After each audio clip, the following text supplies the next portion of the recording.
अऊज़ु बिल्लाहि मिनश्शैतानिर्रजीम बिस्मिल्लाहिर्रहमानिर्रहीम अल्हम्दुलिल्लाहि रब्बिल आलमीन वस्सलातु वस्सलामु अला रसूलिहिन नबील करीम। अल्लाह के नाम से शुरू जो बड़ा मेहरबान निहायत रहम करने वाला है। तमाम तारीफ़ें और खूबियाँ उस शाफ़ी के लिए जो तमाम जहान का पालने वाला और शिफा बख्शने वाला है, जिसने कोई चीज़ भी बेफ़ायदा पैदा नहीं की। और दुरूद पहुँचे तबीब रूहानी व जिस्मानी हज़रत मोहम्मद रसूलुल्लाह सल्लल्लाहु अलैहि वसल्लम पर। चमन निशा दवाखाना यूट्यूब चैनल के नाजरीन को खुशामदीद कहते हैं। मैं आपका मेज़बान हकीम खुर्शीद आपकी खिदमत में हाजिर हूँ। आज का जो हमारा मौजू है वो है इख्तिनाकुर रहम। आज हम एक ऐसी बीमारी के ताल्लुक़ से आपको बताएंगे जिसे देखकर जो नाअहल आमिल हैं, जो जाहिल आमिल हैं, वो उसको जादूगरी या फिर जिन्नात शयातीन का असर समझते हैं। वो ये समझते हैं कि मरीज़ा के ऊपर बहुत तगड़ा जिन्नात है, बहुत सख्त किस्म का आसेब है इसके ऊपर। क्योंकि इस बीमारी की जो अलामात हैं वो ऐसी हैं कि उसको देखकर ऐसा ही महसूस होता है जैसे इस पर कोई असरात हों, लेकिन असल में ये एक बीमारी है। अब इसकी अलामात तो ऐसी है ही हैं, लेकिन जब आप आमिल हैं, अगर आपको अल्लाह ने इल्म अता फरमाया है तो आप अपने इल्म के ज़रिए जो है उसको देखने की कोशिश करें कि सही क्या है। आप उसकी अलामात को देखकर और पूरा 100% ये यकीनी हुक्म लगा देते हैं कि इसके ऊपर आसेब है और बहुत तगड़ा है, तो ये बात बिल्कुल गलत है। तो आइए मैं आपको इस बीमारी के ताल्लुक़ से आज बताता हूँ ये बीमारी क्या है और इसके असबाब क्या हैं, इसकी अलामात क्या हैं। आप भी इस बीमारी को बहुत अच्छे से समझ लें। हो सकता है कि आप इलाज व मुआलजा करते हैं, आप रूहानी इलाज करते हैं और आपके सामने भी जब कोई ऐसा मरीज़ लाया जाए तो आप सही तरीके से इस बात का अंदाज़ा लगा लें, इस बात को आप जान जाएं कि ये बीमारी है या आसिबी खलल है। जो इस बीमारी के असबाब हैं, जो इसकी होने की वजह है, वो ये है कि दायमी कब्ज़, यानी कि 2-2, 3-3 दिन तक इजाबत ना होना, पेट साफ ना होना, या पेट में बहुत ज़्यादा गैस भर जाना, रंज और गम, फिक्र व मुसीबत के अंदर ज़्यादा मुब्तला रहना और किसी सख्त नुकसान के गम में मुब्तला होना, हैज़ की बंदिश, हैज़ का बंद हो जाना, हैज़ तकलीफ़ से आना, और जवान लड़कियों की देर में शादी करना। उमूमन वो नौजवान लड़कियां जो इश्किया किस्से, कहानियां सुनने और वलवला अंगेज़ नाबिल सुनने की शौकीन होती हैं, ऐसी लड़कियां भी इस मर्ज़ में मुब्तला होती हैं। और ये मर्ज़ 15 साल से लेकर 40 साल की उम्र में होता है। और ख़ास तौर से और हैज़ के बंद हो जाने, खुलकर ना आने में इसका दौरा बहुत ज़्यादा पड़ता है। किसी को दौरा चंद घंटे रहता है और किसी को कई कई दिन पड़ता रहता है। और दौरा आने की जो अलामात हैं, जब दौरा आने वाला होता है तो उस वक्त जो है मरीज़ा को क्या होता है कि कूलों में दर्द महसूस करती है। मरीज़ा कूलों में दर्द महसूस करती हैं, फिर सर में दर्द और आँखों से पानी जारी हो जाता है, और फिर तबीयत बिल्कुल सुस्त और निढाल हो जाती है, आँखों के सामने अंधेरा सा छा जाता है। फिर उसके बाद में पेट में गोला सा उठता है और ऊपर की जानिब बढ़कर गले में अटका हुआ मालूम होता है, जिसको मरीज़ा बार बार अंदर निकल जाने की कोशिश करती है, लेकिन वो उसी तरह अटका हुआ मालूम देता है। फिर दम बदम दम घुटने लगता है और गर्दन अकड़ जाती है और डकारें बड़ी कसरत से बहुत ज़्यादा आने लगती हैं, दिल धड़कने लगता है तेज़ तेज़। फिर उसके बाद मरीज़ा चीख मार कर रोने लगती है और कभी कहकहा मार कर बहुत ज़ोरों से हंसने लगती है।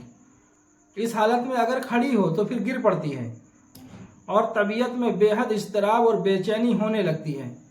इसलिए वो अपनी बेचैनी को दूर करने के लिए कभी बैठती है, कभी लेटती है, और आवाज़ उसकी जो है वो बैठ जाती है, और अपने सीने को जो है वो दोनों हाथों से ऐसे करके वो कूटने लगती है और लोटपोट होने लगती है। सांस जल्दी जल्दी आने लगता है, हाथ पाँव ठंडे हो जाते हैं, और मरीज़ा के मुंह में जो भी उल्टा सीधा ऊट पटांग आता है बकती ही रहती है। गर्ज के बहुत तकलीफ देह मर्ज है, जिससे घर वाले भी बहुत ज़्यादा परेशान हो जाते हैं। अब आपने इसकी अलामात देखी कि इसकी अलामात कितनी शदीद हैं। कभी तो जो है वो हंसने लगती है बहुत ज़ोरों से, और कभी जो है वो रोने लगती है बहुत ज़ोरों से, और मुंह में उसके जो भी आता है उल्टा सीधा वो ऊट पटांग इधर उधर की बातें करती है। कभी बैठती है बेचारी, कभी लेटती है, बहुत बेचैन हो जाती है, बहुत परेशान हो जाती है, उसको इतनी तकलीफ़ होती है, बहुत ज़्यादा बेचैनी होती है। इसका जो सबसे बड़ा सबब है वो होता है हैज़ का बंद हो जाना, हैज़ खुलकर ना आना। और असबाब तो मैंने आपको बता ही दी हैं, उसमें से भी कोई वजह हो सकती है, लेकिन सबसे बड़ी जो उसकी वजह है वो है हैज़ का बंद हो जाना, हैज़ खुल कर ना आना। इसी वजह से जो है ये बीमारी के अंदर मरीज़ा मुब्तला होती हैं। अब वो तो बेचारी इतनी बड़ी तकलीफ में मुब्तला है, इतनी बड़ी परेशानी के अंदर मुब्तला है, लेकिन नाअहल आमिल ये देखते ही फ़ौरन जो है इस बात का फतवा लगा देते हैं कि अरे इसके ऊपर तो बहुत तगड़ा जिन्नात का असर है, बहुत बड़ा अखाड़ा है इसके ऊपर तो पूरा अखाड़ा का अखाड़ा है भाई, इसको तो बहुत टाइम लगेगा, इसमें खर्चा भी अच्छा खासा आ जाएगा। उसकी बेचारी की जान पर पड़ी है और उसको जो है अपनी जेब गर्म करने की पड़ी है नाअहल आमिल को। जाहिल आमिल ऐसा मौका पाकर उसको बहुत खुशी हो जाती है कि अब तो जो है अच्छे खासे पैसे मिल जाएंगे, और उस बेचारी की जान पे पड़ी है। अब उसको ज़रूरत तो दवा की थी, लेकिन अब जो है वो नाअहल आमिल जाहिल आमिल उसको क्या करते हैं, रूहानी इलाज व मुआलजा के चक्कर में डाल देते हैं। मरीज़ा की ज़िंदगी बर्बाद हो जाती है, वो तबाह बर्बाद हो जाती है बेचारी, और एक वक्त में जो है वो इस दुनिया से चली जाती है, अल्लाह को प्यारी हो जाती है। यहाँ पर उसको दवा की ज़रूरत थी, ना कि रूहानी इलाज व मुआलजा की, तावीज़ गंडों की। लेकिन जो है ना ये नाअहल आमिल, लेकिन ये जाहिल आमिल जो है उनको इलाज करने ही नहीं देते हैं। कहते हैं इसमें इलाज से क्या होगा, ये तो रूहानी मामला है, इस पर तो बहुत तगड़ा आसेब है। और सीधे साधे बेचारे घर वाले और वो बेचारी परेशान होती है, उसको कुछ समझ नहीं आता है ये क्या हो रहा है मेरे साथ, और असल सबब जो है वो मालूम नहीं हो पाता है। मेरे भाई, अगर आप रूहानी इलाज व मुआलजा करते हैं तो इस बात को बहुत जहन नशीन कर लें और इस बात पे गौर दें, कोई ऐसी अगर मरीज़ा है तो उस बेचारी को दवा का मशवरा दें, आप उसकी दवा करवाइए, ना कि अपनी जेब गर्म करने के चक्कर में उसकी ज़िंदगी से खेल जाओ आप लोग। तो ऐसा मत करना मेरे भाई। और मैं हकीमों से ख़ास तौर से मौतवाना गुजारिश करता हूँ कि इस मर्ज़ को समझते हुए और मरीज़ा के अंदर जो असबाब हों असल सबब को समझें और उसका इलाज करें। अगर उसको बहुत ज़्यादा शदीद कब्ज़ है तो कोई ऐसी दवा दें जिससे कब्ज़ उसका ख़त्म हो, और अगर उम्र बढ़ रही है और शादी नहीं हो रही है तो जल्द से जल्द जो है कोशिश करें कि उसकी शादी करवाई जाए लड़की की। और जो इसकी सबसे बड़ी वजह है वो है हैज़ का बंद हो जाना। तो जो है ख़ास तौर से ऐसी दवा दें जिससे जो है हर महीने टाइम पर जो है उसको खुलकर है जाए, तो वो इस बीमारी से इंशाल्लाह बच जाएगी। क्योंकि जिस तरीके से पेशाब और इजावत एक फुजला इंसान के जिस्म से खारिज होता है, अगर ये खारिज ना हो तो इंसान बहुत सारी बीमारियों में मुब्तला हो सकता है। इसी तरीके से ये भी हर महीने जो ख़वातीन को खून आता है ये भी एक फुजला है, गंदगी है, इसको बाहर निकलना चाहिए। अगर ये अंदर जिस्म के रहे तो बहुत सारी बदनी बीमारियों का पेश खेमा बनती है ये। तो इसी में से ये बीमारी है, इसमें भी एक किस्म का दौरा पड़ता है मरीजा को। लेकिन जो मिर्गी का दौरा है और इस दौरे में एक बहुत बड़ा फ़र्क है। वो फ़र्क ये है कि जो मिर्गी का दौरा है उसके अंदर जब मरीज़ा को दौरा पड़ता है तो उसे कुछ होश नहीं रहता है, आप उसके सामने जो भी बातें करें उसको कुछ नहीं पता होगा।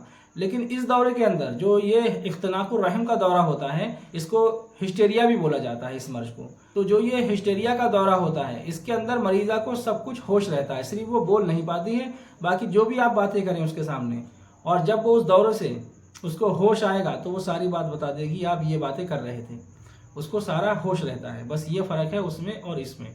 तो मेरे भाई, इन नाअहल आमिलों के चक्कर में ना पड़ें और उसका इलाज कराएं, उसको दवा की ज़रूरत है। यही वजह है जो मज़ारात पर आज हज़ारों की तादाद में जो औरतें मरीज़ा हैं उसमें से 80% सिर्फ जिस्मानी अमराज के अंदर मुब्तला हैं, 20% मुश्किल से मुश्किल 20% जो है रूहानी मामलात के अंदर मुलव्विस हैं, वरना ज़्यादा से ज़्यादा 80% जो हैं वो सिर्फ जिस्मानी बीमारी के अंदर मुब्तला हैं। उनका जिस्मानी इलाज कराया जाए, उनके असबाब को समझा जाए, उनकी वजह को समझा जाए तो उनका इलाज हो सकता है। उनको वहाँ मज़ार पर जंजीरों में बांधने की ज़रूरत नहीं पड़ेगी। बस आज का वीडियो हम यहीं पर इख्तिताम करते हैं। अल्लाह तबारक व तआला आपको भी हिदायत अता फ़रमाए और हमें भी हिदायत अता फ़रमाए और बुराइयों से बचने की तौफीक दें और सही रास्ते पर चलाएं।